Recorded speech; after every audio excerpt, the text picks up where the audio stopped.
Bila kita nampak raut wajah orang yang tenang cerah, maka ketenangan bukan pada wajahnya. Bila nampak orang melangkahkan kaki dengan tenang penuh wibawa, maka ketenangan bukan pada kakinya. Bila tampak ayunan tangannya tak tergesa-gesa, maka bahagia bukan pada tangannya. Di mana letak bahagia itu? Ala fil jasadi mutrah. Ketahuilah dalam jasad ada segumpal, ada sekepal, ada sesuap. Idza salahat salahal jasadu kulluh. Kalau yang segumpal itu baik, maka yang lain ikut menjadi baik.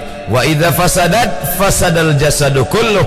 Kalau yang segumpal itu rusak, maka dia pun ikut menjadi rusak. Yang segumpal itulah yang mengendalikan mata, telinga, tangan, kaki.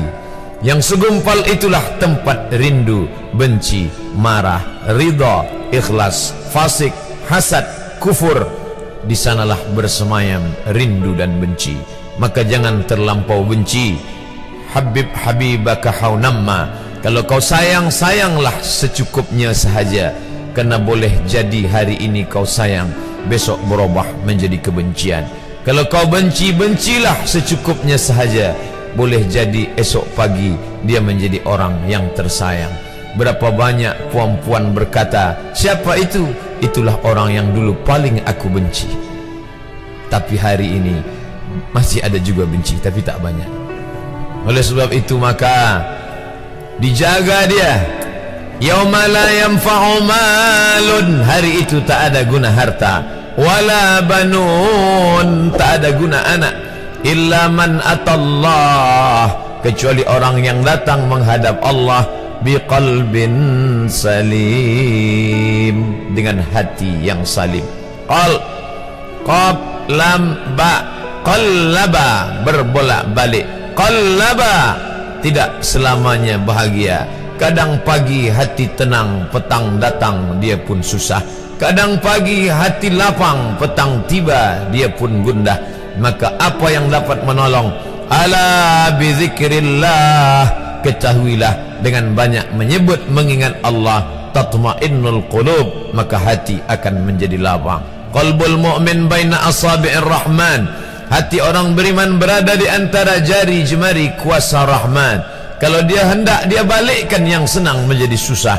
Kalau dia berkehendak yang susah, dia balik menjadi lapang. Berapa banyak orang yang tampaknya mungkin kita kata dia susah, tapi dia masih boleh tersenyum. Sebaliknya orang yang menurut pandangan zahir kita cukup segala, makan, pakai, tapi tampaknya kesenangan tak pernah singgah. Apa sebab? Kerana hati milik Allah.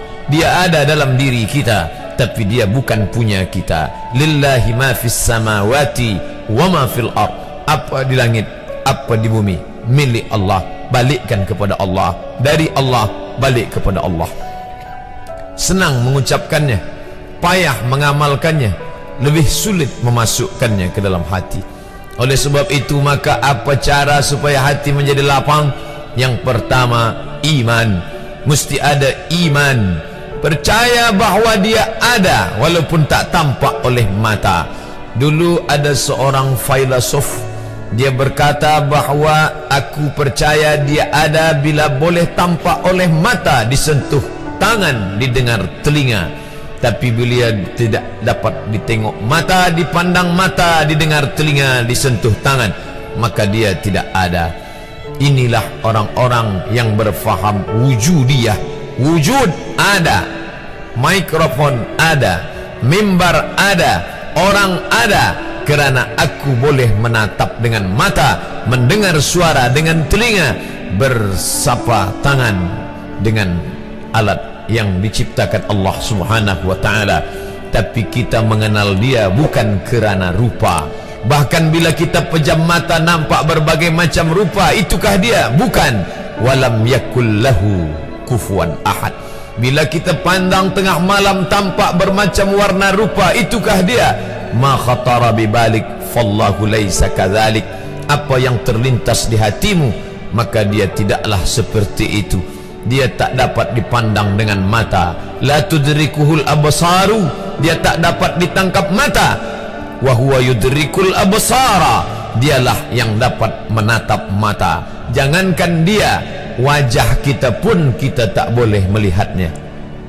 Siapa yang boleh melihat wajahnya?